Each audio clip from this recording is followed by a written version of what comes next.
one of the biggest problems people have is they don't know how to articulate their value and command attention. As one of my friends said, you get critics when you know you're doing it right. If that should be an honor to have those critics.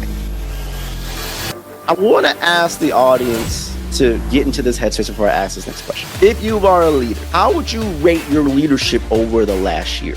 How would you rate how you show up in the rooms with your departments? How would you rate your email correspondence? How would you rate the clarity of which that you speak? What you thought you said, and then ask the people, what did you understood what I said to be in correlation with time and impact and productivity? What metrics did you not meet? Let's be real. What metrics are you not currently meeting that your team maybe not be optimized in a way that makes sense? They're not galvanized. They're not getting things done. And now you're on the hot seat. I want you to be in that headspace for this next question. I think a good leader learns how to be vulnerable, learns how to be transparent, to create that sense of belonging, a sense of you can trust me. It's creating that safe space. And a lot of that ties into community, connection, and culture. A leader is not only judged by what they do, but how they do it and the manner in which they say it and who they galvanize to produce. You are only good as your team. I don't care what you've done in your past. I don't care how many numbers, you are literally only as good as your team. And when you forget that and you make it all about you and not the whole, that's when things are breaking. A lot of companies, the way they run leadership development and develop their leaders is a checklisty way. But imagine if you could do that. You can. And I think if you're a leader listening to this, or if you run a company and you're listening to this, think about that. Think about what are those guardrails and what kind of freedom can I give people in the middle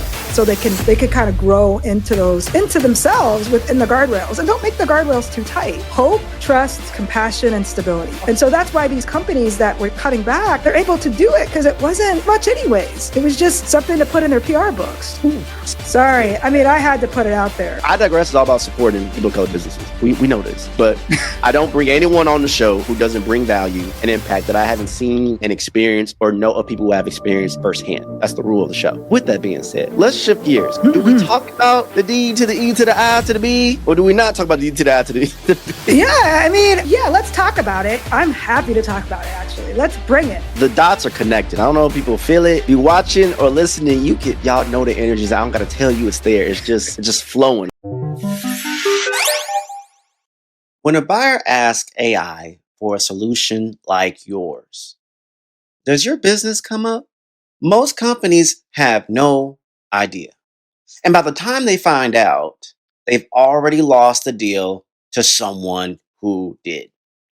HubSpot's AEO helps you show up in those moments with the right answers buyers are looking for. Before the first click, before the first form fill, that's the moment HubSpot's AEO is built for. Check out HubSpot.com, the agentic customer platform for growing businesses. LaTonya is providing, because they can't connect the dot between how this can literally help us do this. We're so focused on this narrow-minded way of focus, the check mark list of something that we're referencing from 10 years ago that is outdated, that doesn't work anymore, but we think is going to make the best leaders, the best productivity for our team, and the best results for our organization. And yet every year we go through the same process and complain it's not working. We're having high churn. People are burnt out. No one's elevating. No one's managing up. No one's coaching down. The delegation is awful. And you're just sitting here wondering what's happening. I would challenge you to ask your team, look at the productivity, look at people have churned, look how many people have left, and ask yourself, can we make the investment to improve our leadership processes? People are very intelligent, very capable, but they may lack communication skills. They may lack the perception of how do I galvanize people because I've never activated those skill sets, though I have everything else. This might be the perfect time now to make that shift. If you're going to double down and pay $50,000 for two BDRs, and they're both not going to perform well because you have outdated processes, they're not equipped with the resources to help them succeed, and then 6 months later, let them both go. Well, how about you hire LaTonya and her team to help train you how to be a better leader, train them how to be better leaders, and then, oh my goodness, you might see an astronomical shift across the board. Now, she ain't paying me to say this. Basic facts of what's possible, because people I need the process to be a certain way for the outcome to be a certain way. That's the long and short answer that I have, is that I think some of it is companies just wanting to do something and they just couldn't. And honestly, Troy, I think, don't get mad at me, y'all, but some of those programs that they're discontinued, were those really effective? So you got to really understand what that job is. And I think the companies that do understand it, they're going to keep it. And we're already seeing it. And I think there's so much information that creates misinformation. And that's when I started thinking about this. I wanted to write a leadership book that was focused on today's times. If you're thinking about how to really connect, what if you wanted to read a book that had all of this wisdom and knowledge in it, and that was inspired not just by your ancestors, but also inspired by today's science? What's up, digital world? You're listening to the I Digress audio experience with Troy Sandidge. Social media, marketing, storytelling, business, culture, and more. Coming to you in 3, 2, 1. When you walk into a room, how do you tap into that power? Because many people, whether you're an entrepreneur, you're an aspiring coach, you're a speaker, you're an executive, you're trying to break through those ceilings, those barriers. One of the biggest problems people have is they don't know how to articulate their value and command attention. What's been your experience in that realm? Gosh, you're coming in hot. Yeah. Oh my gosh. I have a story for all of you folks. When I started my career, I wanted to climb the corporate ladder. And it was so funny because when I was doing it, just wasn't authentic. You know, when you have a boss and they tell you everything you got to do, and it's not really you, but they're like, this is what you got to do. You know, you got to change your voice. You got to change your outfit. You got to do all these things. So I was like memorizing all that stuff. I got to a point and I was like, damn, I forgot who I am. You know, I don't really know who I am. I'm really grateful that you've expressed all this to me because I've had people say this to me in the last 4 weeks. Something about your energy. We have these lunches, and how do I do it, Troy? Well, you know, when my grandmother, who was my rock, passed away in 2020, she was 93. So it was a transition, but I just wanted that. I wanted to keep that energy in the world, the energy she gave me, this warrior energy, this loving warrior energy, this supportive energy, this real energy. I started making sure I was tapping into that and moving away from those lists. I finally got rid of those lists, and it's just tapping into energy. And I do energy work. That's really how I do this. I journal every day. I get in touch with myself. I get to know myself every day. Really, that's how you do this. You know, I'm about to segue in. I was prepared for this one. I was prepared. You are leading the way. We are really breaking these onions, which leads right into leading below the surface. I see it in the corner. I see it over there. Yeah, how to build real and psychologically safe relationships with people who are different from you. And again, we both have books, but I want to focus on you with how you written it and all the value in it. First of all, you know, maybe you're like me. I wrote a book. I honestly forgot that I wrote the book. I don't even think about it no more. I don't promote it no more until someone references. I'm like, oh my God, yeah, I did that. I forget. I'm always on to the next thing. I don't sit and relish in the accomplishment. And you sharing the story of your grandmother and how that's such a cornerstone of your existence and how you show up and how you navigate things. What does the book represent to you personally? And what do you hope the takeaway is for others who will read it? Yeah, you're asking the thick ones here to start. Yeah, you know, let's go back to that story where I talked about corporate. And imagine you're in corporate, and this is like the people I coach now, but you're in corporate. I had the title I wanted. Everything was good. Then my boss changed and I was like, I don't know. And then I was told that my work wasn't having an impact by the people that mattered, right? Like the people that had control of my career. But the people that didn't have control of my career that I was serving, they loved everything. One of my friends posted about this on LinkedIn today. He talked about critics. I guess he told a story about Led Zeppelin. I guess they had critics. And he's like, I'm so excited they kept going. And I was like, well, of course, yeah, they had critics because as one of my friends said, you get critics when you know you're doing it right. And if that should be an honor to have those critics. And so when I was going to that, and those are my critics, I was like, gosh, I'm doing good work for the people that are my customers, that are my fans. And like, how can I tap into that more? And that's when I started thinking about this. I wanted to write a leadership book that was focused on today's times. And it wasn't this top management, like, oh, you know, all you have to do is meditate for 5 minutes a day and you're fine. No, I didn't want to write anything like that. I wanted to write something that had a little bit of depth, that was easy to read, doesn't need to be 500 pages. And it's so funny because as I was in this journey, I ended up going to work at the University of Illinois and teaching there at the business school. And that's when I really started doing a lot of research, and the book came out of that. And what does it represent? Well, it represents all of the ancestors that I've had and the knowledge that they brought to me and like the knowledge that we need in organizations, that the knowledge that is passed down, the knowledge that you said, it just lives in me. It's like, I don't even have to say it. It's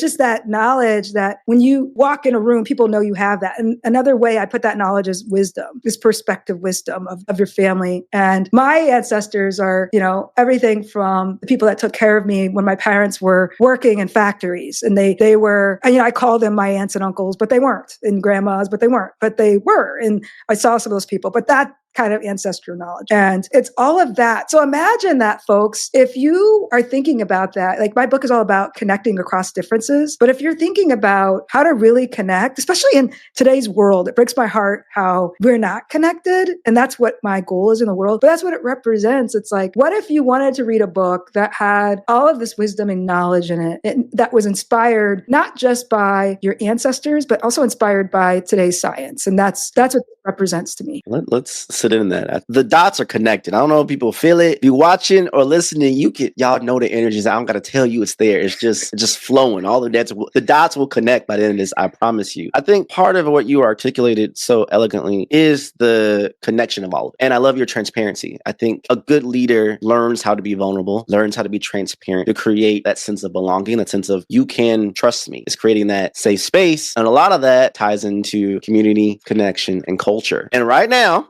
we've had our offside conversations. How does culture impact these connections that drives the community forward, that makes effective leadership actually happen? A leader is not only judged by what they do, but how they do it and the manner of which they say it and who they galvanize to produce. You are only good as your team. I don't care what you've done in your past. Right. I don't care how many numbers, you are literally only as good as your team. And when you forget that and you make it all about you and not the whole, that's when things are breaking. So remind me of a time you've had to navigate a client or a group of leaders who couldn't identify with that or weren't aware that they were causing their own problems in leadership. Honestly, it's a great question because it happens all the time. That's why I'm passionate about coaching. It's like kind of like, let's go back to that story I started with. It's like a lot of companies, the way they run leadership development and develop their leaders is a checklisty way. And I'm not saying you shouldn't have competencies, and I'm not saying you shouldn't align this with your cultural values. But it's like having those to be kind of the guardrails, but leaving leaders some space within those guardrails to flex, do it in their own way. Like when you said that to me, and like folks, if like the things that Troy is saying to me, like I know Troy's a real person. I know he's not just saying that flippantly, but imagine if you could do that. You can. And I think if you're a leader listening to this, or if you run a company and you're listening to this, think about that. Think about what are those guardrails and what kind of freedom can I give people in the middle so they could kind of grow into themselves within the guardrails, and don't make the guardrails too tight. I think that's the big thing. Again, we have too many guardrails. We have these checklists of what we want leaders to be. There was a report that I shared with my students the other day, but it was from Gallup, and it was talking about the 4 rules of followership today. And let me read these to you, because these, if you're listening and you're thinking about this, hope, trust, compassion, and stability. So think about that. Like you might have leadership competencies that you need folks to have in your organization, but guess what? Their followers, what they care about? Hope, giving them hope, having them feel a sense of stability, having compassion, feeling like they could trust the leader. And so that's why those guardrails are important, because how you deliver hope or how you inspire hope is going to be different for me than it is for Troy. And so having, again, some flexibility within those guardrails. One thing I want to challenge those who are watching or listening is this. As someone who has navigated some clientele and some businesses who sometimes they are one optimization away from the productivity and the growth that they want. And sometimes they struggle with quantifying resources and applications and frameworks and SOPs that LaTonya is providing, because they can't connect the dot between how this can literally help us do this. We're so focused on this narrow-minded way of focus, the check mark list of something that we're referencing from 10 years ago that is outdated, that doesn't work anymore, but we think is going to make the best leaders, the best productivity for our team, and the best results for our organization. And yet every year we go through the same process and complain it's not working. We're having high churn. People are burnt out. No one's elevating. No one's managing up. No one's coaching down. The delegation is awful. And you're you're sitting here wondering what's happening, I would challenge you to ask your team, look at the productivity, look at people who have turned, look how many people have left, and ask yourself, can we make the investment to improve our leadership processes, to make our leaders better, literally better? It's not about if you have MBA or not. It's not about how many years of experience. People are very intelligent, very capable, but they may lack communication skills. They may lack the perception of how do I galvanize people because I've never activated those skill sets, though I have everything else. And I think sometimes that is missed in the hiring, that is missed in the delegating, and people don't want to make those necessary investments. And I challenge you, maybe this might be the perfect time now to make that shift. If you're going to double down and pay $50,000 for 2 BDRs, and they're both not going to perform well because you have outdated processes, they're not equipped with the resources to help them succeed, and then 6 months later, let them both go. Well, how about you hire LaTonya and her team to help train you how to be a better leader, train them how to be better leaders, and then, oh my goodness, you might see an astronomical shift across the board. Now, she ain't paying me to say this. I'm just speaking basic facts of what's possible because people look, I need the process to be a certain way for the outcome to be a certain way. Well, if after all this time it hasn't worked, why not consider other avenues of resources? If I go to the doctor and I need help, I'm not going to come in to talk to the doctor because I'm only going to go because this is what I Google search, this is what I know. I don't know nothing about that. It's not meant for you to know how to galvanize and improve leadership. You have a consultant right here on the show who knows how to do this effectively. So with that being said, y'all, that's my pitch. Please, go to Chain Coaches and do your research and make the investment and do this all day. I Digress is all about supporting people of color businesses. We know this, but I don't bring anyone on the show who doesn't bring value and impact that I haven't seen and experienced or know of people who have experienced firsthand. That's the rule of the show. With that being said, let's shift gears because we're going to come back to this in a minute. Let's shift gears. Let's get more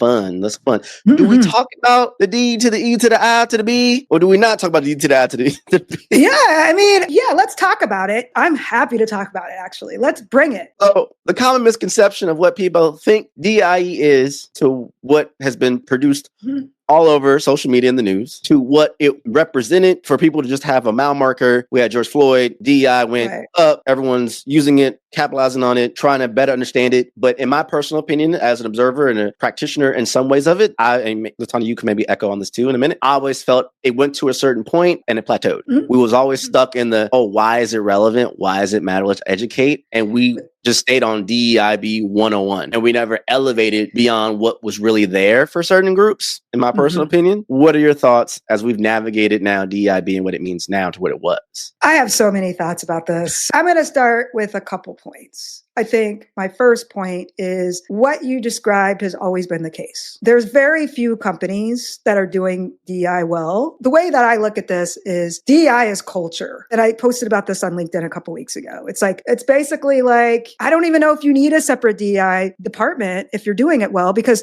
your cultural values have it embedded, and then you do leadership and professional development aligned with it, and then you're good, right? And it's a system. It's you can't just take it out. But I think what happened, to your point with George Floyd, I think a lot of companies were like, oh, this sounds like really good. I want to do something. Maybe this is something I could do. So think about if 100,000 companies said at the same time, what do you think the talent's going to look like? Do you think people are going to know how to do this? No. And so there are all these new people that enter the field, and I love all y'all. Don't get me wrong, but it's like DEI is, like I said, it's a culture job, and a culture job requires change management skills. It requires organizational design skills around how to build a culture, organizational development skills. And a lot of people that were going into the field, like again, 100,000 companies, the market's so fast, they had to hire someone. So what do they hire? They might hire people that were passionate about this. They might have hired people that were activists or working in nonprofits. But guess what? They didn't know how to do the OD part. So they probably came in and they did all the things that they're not supposed to do, right? Like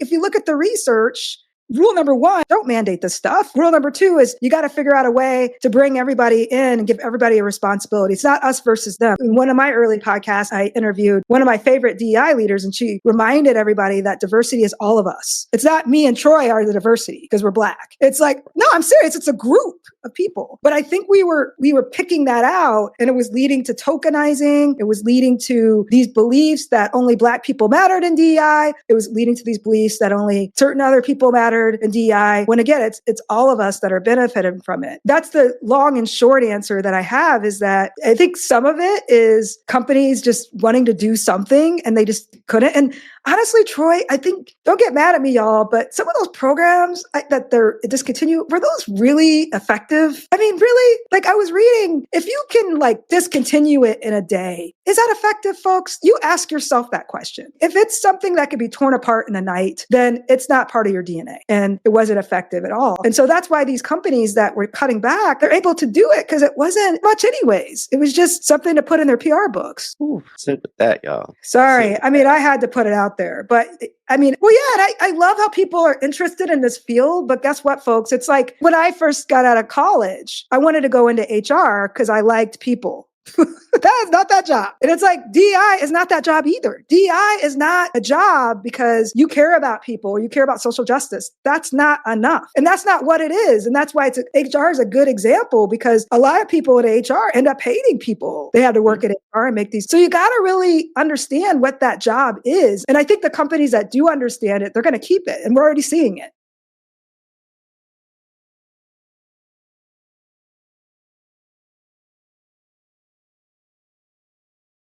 There's so much information that creates misinformation, that creates people who they Google something, they watch one video, they take one course, they position themselves as a thought leader, and then try to sell the same information. Right. And then it just creates this ripple effect of just, this is not working. And we're just selling poison and snake oil that is not working, until that becomes the norm because it's oversaturated in the marketplace. And the people who are really doing the work, they're not even being qualified or quantified or celebrated for it because they're looking at this over here. And I challenge y'all to do your research. Right. And not jump at the first helm of what someone may see. Unfortunately, a lot of people and brands, affiliates, I ain't throwing no shade, I'm just keeping it real, position themselves a certain way to get that immediate hit of gratification until that becomes the norm because it's oversaturated in the marketplace. And the people who are really doing the work, what metrics did you not meet working? There's with great infrastructure, A big part, that could be a big part of some people's marketing plans. But I've also heard you say going viral doesn't do nothing. Does nothing. No. And I love your podcast. I listened to it because I was like, I love yours too. And your newsletter. We're going to have the newsletter and the links, the podcast and the link, the book, all of it. I love it. I love everything that you do. But yeah. So it's like, for real. It amazes me how after so many years, people hold on to certain beliefs that they believe was said that wasn't said. If you're people of color and you in the church religious background of any type, there are scriptures that people have been saying for years that ain't really a scripture. We've just been saying There are quotes people say that don't have no meaning, that don't matter, that are completely irrelevant or completely false. I think of the jack of all trades quote. People don't finish the quote. They reference certain bits and pieces to produce a certain narrative. Going viral, virality, it should never be the goal. Because literally, I think if we would take social media digital and just be real with it, you got a nice house. You love your house. You work real hard for this. And you want 10,000 people to just show up in front of you. Oh, open I can look out my window right now. If 10,000 people was in front of me, I would freak out. What is happening over here? And you like, oh, okay. And we equate virality. We equate followers and likes with actual buyers. Intention doesn't mean buyers. Showing up, viewership doesn't mean buyers. I mean, come on. It's just terrible. But yet we have these conversations that people, and it's the same thing with leadership and communication. They have an expectation of what it looks like, but they don't know what's behind the hood of all the requirements, all the steps, all the real work that has to be done to get the outcome that they want. They reference all the big companies, the top ones that are doing the biggest stuff, and they all have a phenomenal teams with great infrastructure, amazing culture. It's not enough to have a pinball machine, some pop, and we giving you free gym memberships and some swagger and think that's culture. It's not enough to give people fake titles without the power and calling it leadership. But yet this happens and it's a problem and we need to fix it. Why we have LaTonya here to help us do these things. But I want to ask the audience to get into this headspace before I ask this next question. If you are a leader, how would you rate your leadership over the last year?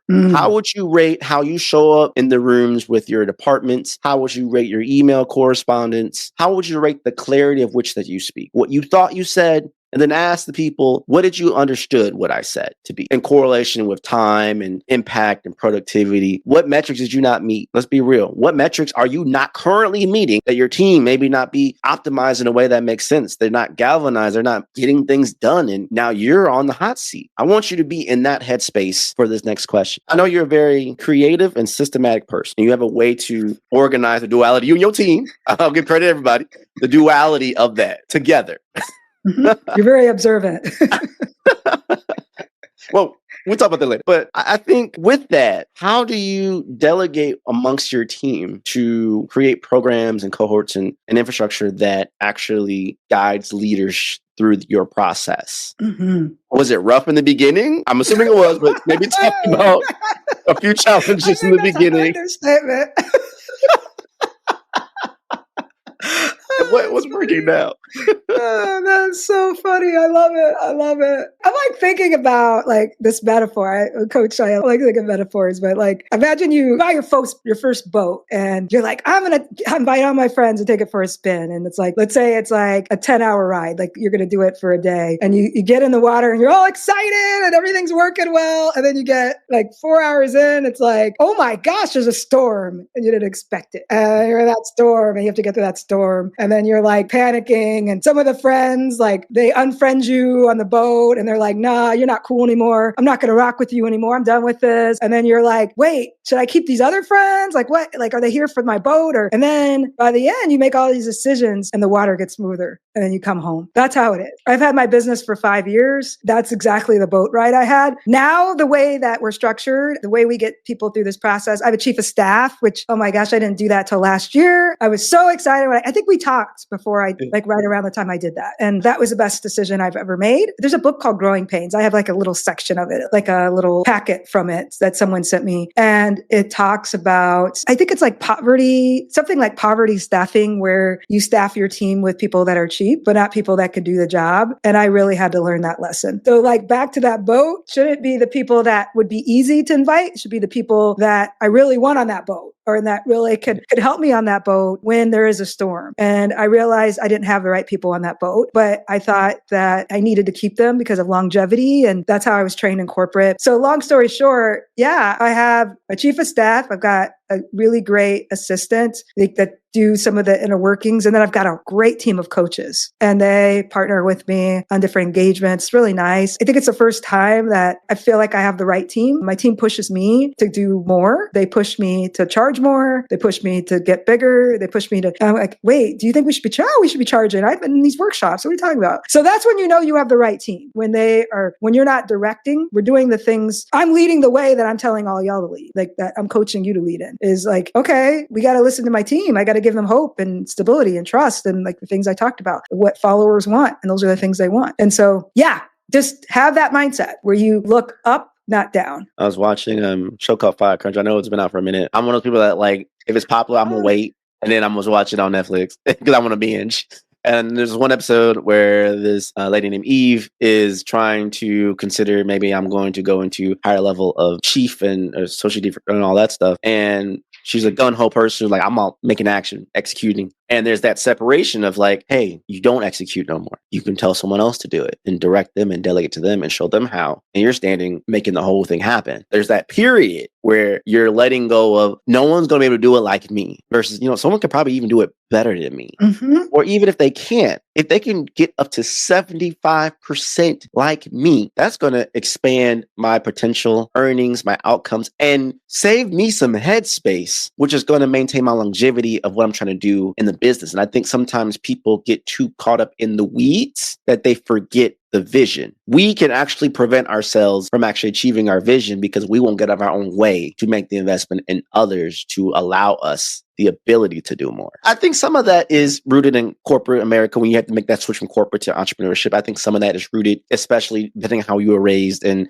how you associate yourself within your business. It's an amazing feeling when you can take a real vacation and your business still makes you money, still runs, and you still get credit. People still thinking, wow, you're great. And you've been out all week, a whole week, and you touch your phone and check your email and it's still making you money, still making you business. Get to that part. That when you get to that place, you are built on a strong foundation that's sustainable. But a lot of listeners and watchers of the iDigress podcast experience are entrepreneurs, are creators, are leaders who are making that transition to maybe their own thing, are business coaches or marketing coaches or any type of coaching affiliate. And they struggle with, how do I make that separation? How long did it take you to make that separation? We can go a little bit deeper on that for you to really trust and allow other people to do the work. Yeah. I mean, I had some duds, like, and I don't want to, that sounds harsh. If your business is growing, I don't know if any of you have ever worked in like a high growth, like tech company, but I have. And it's like, yeah, like every 6 months you need something different, or you're always upgrading your skills. And so my first round of people were not doing that. But let me tell y'all that I was able to go on a yoga retreat over the holidays and my business was making money because my chief of staff was holding down the fort. And so how do I do that? Well, I mean, you got to let go of your ego. It's hard to not, once you get the right people, because Troy, I can't even explain, like you were trying to explain this in words, but it's kind of like when you first saw me that first day, it's like words can't explain what this opens up for you when you have the right. And it's like, you see the price tag and you're like, that's all I used to focus on, is like, I don't know. But then that person's generating revenues for you. And it's like, it's almost like I have this, like I could think about writing a book again. I could think about writing another book, or I could think about doing this podcast with you, or I could think about making my podcast better, or like the things I like to do. I could do in the middle of the day. I could think about all the friends I want to go see around the world, or I could launch our coaching program, our ICF training program. I think once you see it, you're like, I love creating. You're right. I have both sides. And I think that's why I'm a successful entrepreneur, because I'm also strategic. I'm a strategic creator. When I'm not flexing that creative muscle, I get empty. What am I doing this for? And so I've been able to reconnect with that, with these people. And just think about that, folks. Like, what do you want to do? Like, we didn't start businesses to work 24/7. We didn't start businesses to be stressed out about where our next deal was coming from. We didn't start businesses to never go on vacation. Think about why you started your business. And number one, and number two, how do you want to be spending your time? When I thought about that, I want to be selling, I want to be delivering, and I want to be creating. And then I want everybody else to do everything else. And that's it. Yes. And you said it so elegantly. I feel the same way. I'm a 2 and 3 empath. And so like when I feel like I'm not in it, I'm sorry, I'm shutting down. There's nothing I can do if I don't feel like I'm leading into my purpose every day or going. Yes, there's moments and seasons where you just got to grind, but that should not be every day. And early 2000s, the 2010s, they glamorized the hustle and they made that the thing you need to chase. The literal burnout sensation, that's what you should be chasing. And if you don't do that, that was never the dream. That was never the process. That was never the outcome. Yes, there's moments of hustle. There's seasons of hustling. That should not be your identity or your calling card whatsoever. Because if you left corporate America and you want your own thing and you're working 3 times as hard, which creates issues with your relationship with those holding it down for you, the very people, the very groups you want to help, support, provide, and impact, you're actually letting them down because you yourself is wearing yourself down off the premise, I'm going to hustle until I get to this thing that never is going to happen because you're doing it all by yourself in an unhealthy way. And that's why we see, even in my book, I echo right away, like 70% of businesses fail because of that very thing. They're not being strategic. And I think people throw the word strategy and strategic around. It irks me to no end. Like it's nothing. In actuality, strategy is looking at it so high up. Not that we can control everything. And I don't even try to do things to control. But if you have a good plan and a way to optimize when things do go wrong, you have a better possibility of getting the results that you want and the outcomes that you want. And when you can say you're strategic and creative, y'all, in this economy, it's luck over. of the draw. Luck of the draw. What can I say? I want to get personal for a minute, if you don't mind. A lot of this, we talk about, leadership and entrepreneurship and creativity. And we kind of echo this in the green room. For me, I always tell this with anytime I'm looking for a job or I'm working with clients or things like that. Like my environment allows me the opportunity to be my best. My partner literally will allow me to travel and to speak and to go to the ends of the earth to get my creative juices flowing and do these things. I remember when I started this podcast, I didn't have the elegant lights and the mic and the setup. I had a little corner in a 600 square foot apartment right next to the fridge. Turn off the fridge, but then turn off the microwave, turn off the stove, turn off the light that was shredding discharge so I couldn't hear the static and the sound of the mic with bad lighting. Mm-hmm. And I would just record that podcast and get going. But she believed in me and we made this happen and it grew and here we are now. But you need the right people in your own personal bubble so you can show your most authentic self. Do you mind talking about how your personal bubble, your inner workings of your people that have helped you be who you are and show up in your best self professionally and personally? Yeah,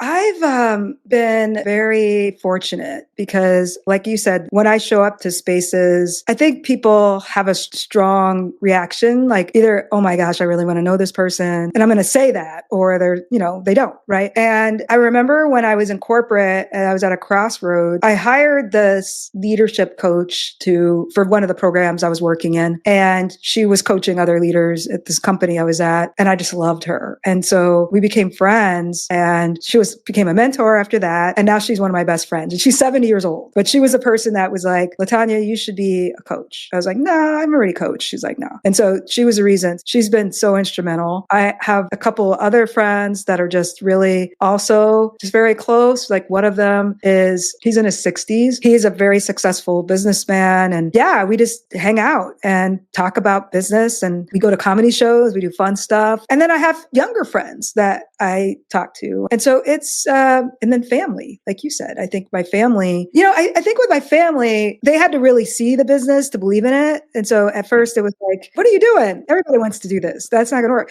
So I'm just going to be honest. I wouldn't say family. I don't sell a product that you sell on Instagram. Like I feel like with family members, like if you're not from a family of entrepreneurs, that's what they know. Like my brother sells sneakers, for example, on the side. Like he's a sneakerhead. He sells that. So that's more tangible. But yeah, I mean, I would say that some people have partners that are really helpful. For me, mine's been a community. I love the metaphor, the tree metaphor of the roots, the branches, and the leaves. You have to know who your roots are and spend most of your time with your roots. That takes a while. And then the branches are kind of in between. But the leaves, they just fall off. These are the people that are alive and they just necessarily fall off. And that's fine. Really finding your roots. Who are those roots for you? And who do you want to be around you? And don't be afraid to, I told you that mentor I told you about, can you mentor me? She's like, I don't know. Can you mentor me? Like I get as much out of this as you do. And I was like, so I just turned into this friendship. But you got to ask, because you probably get those too on LinkedIn, Troy, when it's a cold reach out. Can you, it's not that I can't, but you want to do it with the right people. That's how I would say. It's like building your community and curating that around you. That lands. As a visual learner, I'm just seeing the tree. I'm like, oh, yes, that's it. That's it. And that gives me construct to not feel as bad when there's times as you grow and evolve, dead weight sometimes. There's some things you need to let go. They need to be put in a different position than they once were. And I think as creatives, what we create and how we think artistfully may change and evolve over time. I do want to take a few minutes to talk about just the coaching economy as it is right now and coming from your expertise on it. I know there's so many listeners and watchers who are actual coaches, as I echoed before, who probably don't know how to build a coaching business successfully. And I think to some degree, there's levels of genuine real coaches and people who are just saying they're a coach, and you already know who those people are. And desensitized, yes, worth $5,000, but only pay $27.99 a day. The math is not math. It is not math. But okay. Anyway, y'all see I have some resentment, but we're not going to talk about that right now. Maybe in the after show. I always want to know from a genuine coach I respect how you see the coaching business and economy positioning, and what are you doing to navigate for those who may not have a clue how to get started or how to survive as a coach. DTC Pod, hosted by Ramon and Blaine, is brought to you by the HubSpot Podcast Network, the audio destination for business professionals. The DTC Pod is a podcast about all things direct to consumer, aka DTC. Ramon and Blaine cover everything for starting, growing, and optimizing e-commerce stores and direct-to-consumer brands. They talk with founders, marketers, platforms, creators, and marketing and growth agencies to cover topics like brand building, social media, influencer marketing, website conversion, paid media, Facebook ads, consumer trends, email marketing, and so much more. They have episodes like 360-degree brand growth, how premium brands crack the UK, optimize their funnels, or from clicks to bricks, how digitally native brands go massive in retail. If you're interested in the stories behind your favorite consumer brands, this podcast is for you. Listen to DTC Pod wherever you get your podcasts. It's a relationship business. I remember people would say that to me when I first started. One of the most impactful books I ever read growing my coaching business was called The Long Game by Dory Clark. I think I read that in year 2 or 3. And it was like, oh, so all this is going to take years. And so I will say that be flexible. I mean, don't do anything that you don't want to do. But when I first started my business, I was fortunate that I had so much corporate experience that some of my first clients, they might have mirrored what I was doing corporate wise because I had that experience and they hired me for that. I was doing career coaching at first. This is not what I love. I do executive career coaching now, but I don't do general career coaching. And I know people that are way better at it. I would say maybe have a 5-year plan. And I know you're probably thinking, LaTonya, when I started my business, I worked full time for the first year. Wait, I started my business in 2018. So I worked full time until 2021 and then part-time until 2022. And so I don't, like you said, Troy, there are all these people out there that are like, this is what it means to be an entrepreneur. BS. And I read Adam Grant's originals, like when I was starting my book, when I was starting my business. And he even talks about entrepreneurs are more successful when they start with part-time jobs. I didn't know that. So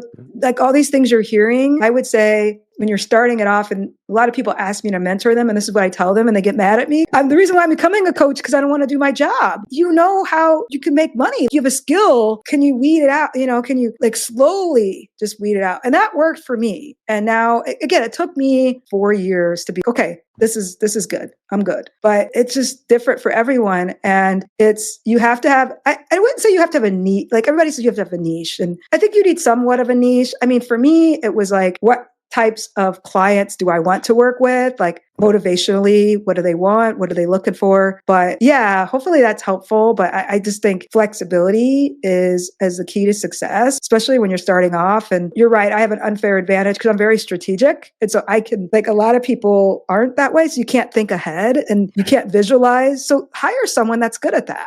If you can't do that. Do you think, and I've helped a few coaches market their businesses, and I've also had phenomenal coaching in my experience too. So I've been both sides of that coin. Could you talk about people coming to the understanding of when they need to get a coach? And then two, the stigma of the word coach. I know a lot of people sometimes won't even use the word in any of their marketing whatsoever, but they can't find another word that encapsulates everything that they are. Tell me your thoughts on that. So many people ruin the industry. Like you said, I think a lot of coaches are really advisors. They have no training. They're just telling you what to do. I've had one of those coaches, but when is it time to get a coach? Well, it's like a therapist. You might have, for me, I've had multiple therapists in my life. I've had multiple coaches in my life. First start, like I would say get a coach at each stage of your business. You get checkups each stage of your life, right? So why wouldn't you do that? You have to tune up in each stage. I would say I got a career coach when I was figuring out what to do when I left corporate. So that was my first coach. My second coach was the mentor I told you about. She ended up being my coach. I had to twist her arm, but she did it. She helped me kind of start my business while I had a full-time job. Then I had a bunch of coaches in the middle, like peer coaches, things like that. And then I interviewed for a year to find my last coach, and he was amazing. He was the most I ever spent, and it was the biggest impact I ever had. But this was someone, started a business, sold it, really helped me in that area. But he was also a certified coach. He was an MCC. If folks don't know, that's the highest level of international coaching that you can get to. Yes, but for me, it was each stage of my business. If you don't have a business, each stage of your career, when you get to manager level, you should get one. If you want to get to executive level, or you are at executive level, then it's time again. So again, you got to take care of yourself. It's like being in a relationship. Every stage of the relationship, you might need a tune-up if you want it to stay healthy. So why not do that for yourself? There won't be no MJ without PJ. I tell people that all the time. Right. Like, y'all, Michael Jordan, y'all didn't know that. Phil Jackson. Kobe without Phil Jackson. I mean, there's a reason they don't just hire these coaches to just be on, just moving their, well, these are great talent, great players. Then tell me why. I won't even name the names because I ain't trying to start some mess on this show. Certain insert teams don't ever win. Well, great talent. Wait, you're probably a Bears fan, right? Because you're from Chicago. Yes. But talk about good coaches, right? They finally got a coach. So, right? I think I'm hopeful. Yeah. I gotta see, but I'm hopeful.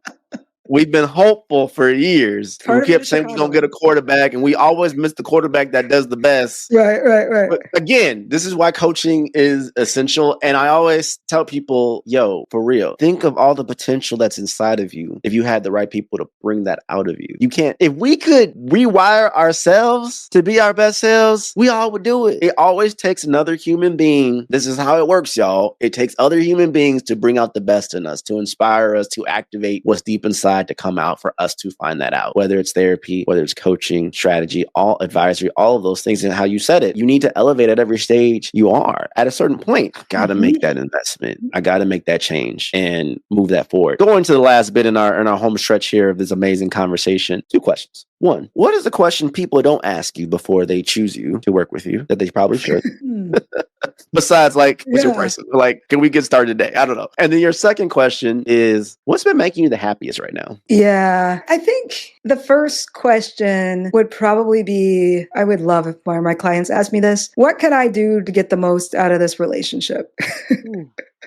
I would love if more clients asked me that. And they end up asking me later, but they don't ask me in the beginning. And I think it's because they're like, oh, this is my first time doing this. I didn't know how it was. And so I would say that would be it. Gosh, I think what's really bringing me joy is family and community. Like just the community that I've just been fortunate to build, in high school. I was the nerdy kid in high school. And now I feel like my community is all the cool, popular kids. And like, I love it. That's like, they're keeping it real. And like you, I just get so excited and giddy with like my friends. And they get excited and giddy about me. And is this how it was in high school? I'm like, nah, it probably wasn't this good because everybody was too immature to like accept it. But just being able to love on each other in this way that helps us continue to do the things in this world that sometimes we're swimming against the current, but with that community, you're not. All these different things come up with this community and family, from new trips together to new ways to engage, to just being able to call someone when you're like, what the heck's going on? And it's really exciting. It's really exciting to have those relationships. I think you must have been a nerdy kid too, so you probably know how this goes, but we paved the way for y'all. We paved the way. Now, everything that we was wearing that we got ridiculed for is now going viral, market share up 20, y'all.